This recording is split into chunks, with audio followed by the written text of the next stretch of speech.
December 16, the early night, it was a fine night with just a low rain. Then around 11:30 or almost 12, there was a blackout, total blackout with the city. I don't know why. Then around 1 o'clock or past 1 o'clock a.m., I received a call warning me to be vigilant because he told me that the water is fast rising. Thinking of the safety of my nephews, I made a move to evacuate them. I tied them with rope around their waist so that if ever they separated from me, there is still a rope. When we went outside, that was exactly 3 o'clock. The water outside the apartment is just above the waist, and the street, it's about right here. Then we continue going up to safer ground. I prayed during the course. I only prayed 3 words. God help us, and He sure did. After Baguio Sendong exited, it dumped 1 month worth of rainfall in just a day, leaving 1,000 dead in CDO and Iligan City, several hundred more missing, and displacing thousands of families.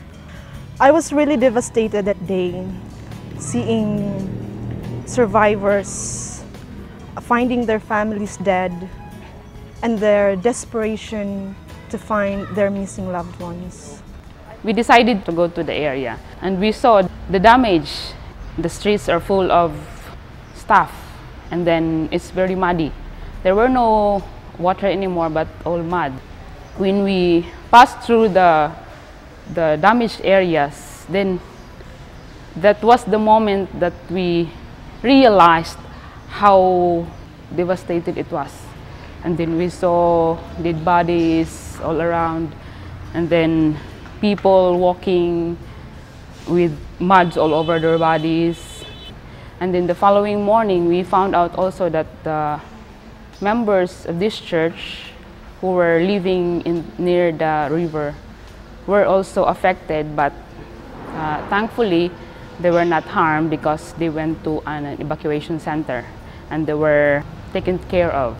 I called Reverend James Sardiniola and asked him if the LCP could do anything, assistance for members. He told me that he's doing anything he can to provide for assistance to, especially for the members affected. Then he informed me that LCMS-WR will give assistance, so we were happy to receive the news. We were able to help the relief operations at Corrales. Well, actually the relief operation, I was assisted by the young people from Gusa and Corrales Church. We packed for almost 4 days and we packed the various relief goods that were given. The aid comes from LCMS. We're so grateful because we want to help, but since we don't have enough resources, so we are so grateful when it came. I called for a meeting in this area together with some pastors and members so we can arrange it. We have a meeting in Iligan and also in Cagayan so we can divide the money coming from LCMS. About 60% goes to Cagayan de Oro and 40% of the money goes to Iligan City.